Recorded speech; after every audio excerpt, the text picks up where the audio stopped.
Well, assalamu alaikum everyone. So this is the 15th lecture, and probably this will be the last lecture where we learn protocols. And in the next lecture we'll be learning about more specifics, for example like congestion control and routing metrics and so on. So the topic for today's lecture are two specific protocols which are pretty well known, and one is wireless regional area network and the other is WiMAX. Okay, so let's see what the contents are. So the protocol for WRAN or wireless regional area network is 802.22. So what it does is it uses frequencies from the television frequency bands which are not used locally. So there is obviously a frequency band allocated for every wireless application, and televisions also have frequency bands all of which are not used. Okay, so there are spaces in that spectrum which are unused. Those are called the white spaces of TV or television spectrum. So 802.22 uses cognitive radio techniques to provide network facilities to hard to reach rural and low population areas. Okay, so what's special about it is in rural and low population areas and places where high internet speed is difficult to achieve, those places usually have some unused frequency bands, especially in case of television. Okay, so they do not use, or they rarely use, the full capacity of the frequency bands for television. As a result, those are unused. So cognitive radio techniques are used to actually detect those and transmit using those gaps in the frequency. So CR is a technique, or cognitive radio is a technique to dynamically use available frequencies, as I've already said. So the advantages are it provides congestion free and interference free connections because those spaces are not used by anyone else, and there is no cost. Usually there is a cost of buying or using dedicated spectrum, but as it's already using a spectrum for television, the spectrum is already bought for television, so the spaces can be used without any cost. So this protocol was finalized in 2011. Okay, so why is it easy to use compared to, let's say, other radio waves which might also be used to reach those hard to reach places, right? So we're going to see that now. So what is cognitive sensing? So WRAN is formed by two things. The first one is base stations, or BS, which is sort of like a tower that you usually see in wide area networks. For example, the cells have base stations, right? So these base stations are similar to that. And the other is customer premises equipment, or CPE. Okay, so these CPE can be compared to the mobile stations. So just like a wide area network where the mobile stations use or connect to the network using the base station, here the CPEs connect to the base station in a similar way. Okay, so it's a wireless connection. So the base station controls all the CPEs attached to it, and it allocates communication slots accordingly. But in this case, the CPEs also have some job to do. Okay, so cognitive sensing is performed by the BSS, but with the help of CPEs.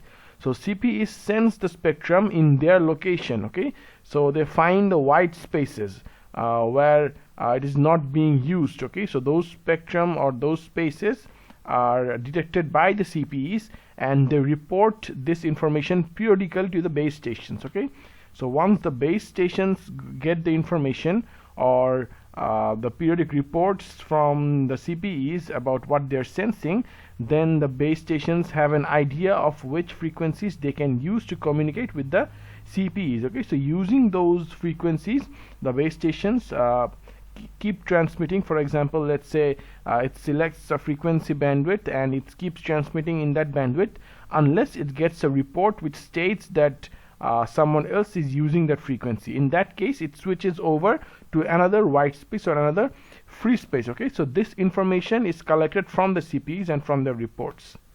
So this is an example of example figure. So you can see these. Okay, let me just turn on the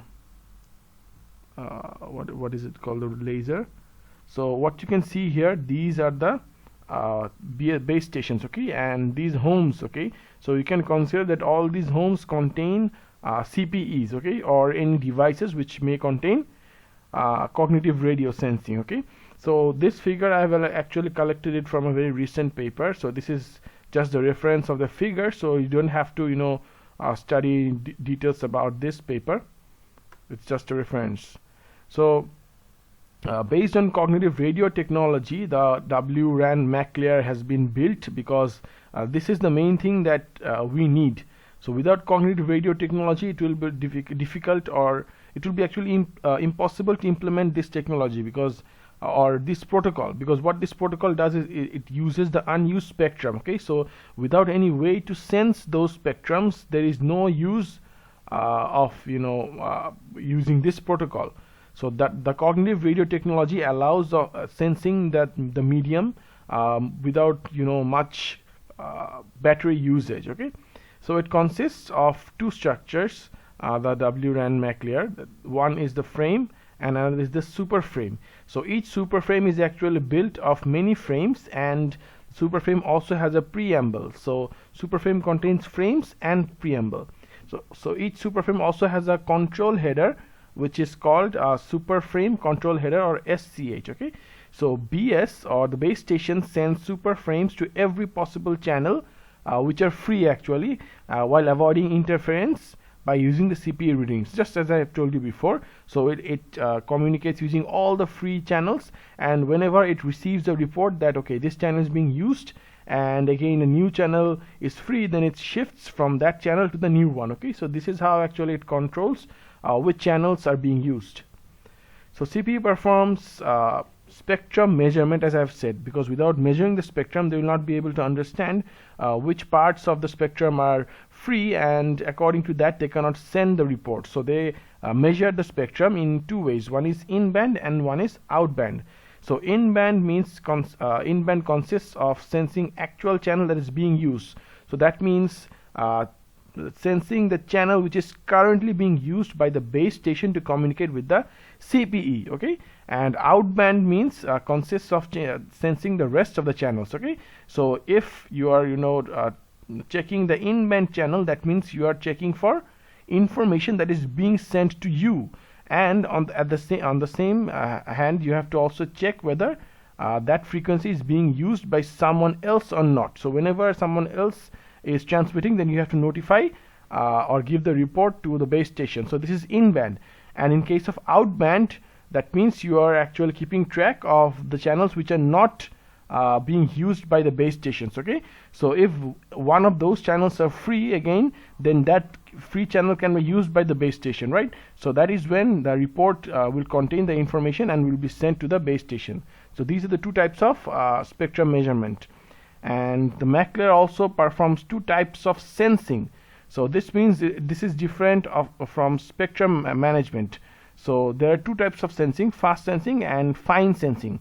So both of these can be used in in-band or out-band. So basically there can be four types of spectrum management if you consider sensing. So in in-band there can be fast sensing and fine sensing, and in out-band also there can be fast sensing and fine sensing, okay. So what are these two things, fast sensing and fine sensing? So fast sensing means when the CPU only tries to detect whether the channel is free or not very quickly, and it requires about, let's say, 1 millisecond per channel. So if you want to check 25 channels, it requires only about 25 milliseconds, okay. So this is just to do a quick let's say overview of which channels are free, and then that is sent to the base station, okay. Afterwards, if the base station wants to specifically check a channel whether that can be transferred to, or that can be used or not, then it asks for a fine sensing. So fine sensing is a much more thorough sensing, but comparatively it's slower. So it's actually 25 times slower approximately, because it requires 25 milliseconds per channel to check whether that channel is being used or not. So the BS can decide, or the base station can decide which sensing to use, but usually fine sensing is used after fast sensing. So after fast sensing is used, and when you know which channels might be free, then fine sensing is used to properly understand the details of that channel, the frequencies and everything. So sensing and WRAN transmissions are performed simultaneously. That means the base stations and the CPU together perform these two things at the same time. So that means they are checking whether the other channels are free or not, or whether the current channel is being used by someone else or not. So they're doing this thing, and they're also communicating or using the internet at the same time. So without WRAN transmissions or without communicating, then there is no use of sensing, right? The main reason for sensing and finding white spaces is so that you can use the internet or you can use that bandwidth to communicate. So this is how WRAN works. So there are many applications of WRAN. The first thing is it provides cost-effective and rural broadband. Okay. So what does it mean? It means that it is very cost-effective, especially in rural areas, because the bandwidth is much unused in those areas, and also they do not have much resources to buy expensive materials. So WRAN applications can be used in that scenario, so that it provides a very cost-effective solution. Okay, and another is the second application is there are many unused frequency bands, so which actually reduces the overall efficiency. So whenever you have a spectrum of frequency bands, it's best if all of it is being used. But as in rural areas, much of it is not being used. So WRAN applications can actually solve the problem of unutilized spectrum by using those unused white spaces for communication. So advantages of TV white spaces are, so here we're going to see why we can use this to actually reach faraway places.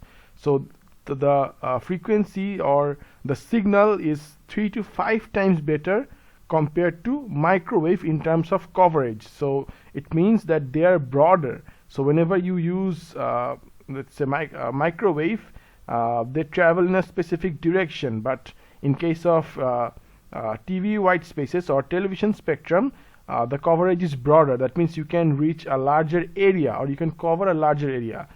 And then again, the range is also higher compared to microwaves. So it has both facilities, or it has both advantages, that it can cover a larger area and it can go further. Okay, so this is the solution which can be provided when you are talking about rural places, because they are usually far away from the towers or base stations. Okay, so if we are using TV white spaces, then we can go 3 times or 5 times, the signals can travel 3 to 5 times more compared to the regular microwaves.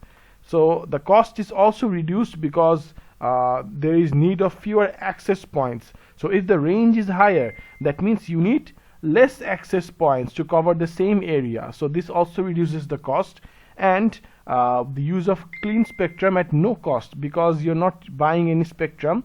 You're using an already existing spectrum, and it is free of cost, and it's also a very clean way. So these 3 are the advantages of TV white spaces, or using TV white spaces. Okay, so they can be used in developed areas as well, not only in rural areas. For example, they can be used for environment or critical infrastructure monitoring, because in those areas as well, for example, in let's say environment where there is less technology, or maybe forests, or maybe infrastructure which is currently being built, so in those areas also there are frequencies unused, and can also be used in border protection and providing emergency broadband. Okay, so these are all places where there is unused spectrum which can be put to good use. Okay, so that was 802.22. So the second one that we're going to learn in this lecture is IEEE 802.16. So this family of standards is officially called Wireless MAN, or Wireless Metropolitan Area Network, and the commercial name for this one is very well known, which is WiMAX.